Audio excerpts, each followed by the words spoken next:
C. Joseph Vijay எனும் நான்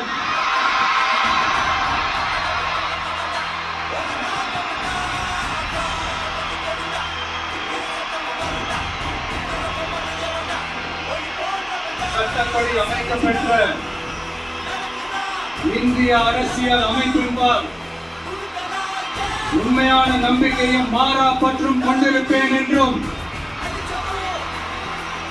இந்திய நாட்டின் ஒப்பில்லாத முழு முதல் ஆட்சியையும் ஒருமையையும் நிலைநிறுத்துவேன் என்றும் தமிழ்நாட்டு அரசின் முதலமைச்சராக உண்மையாகவும் உளச்சான்றின் படியும் என் கடமைகளை நிறைவேற்றுவேன் என்றும்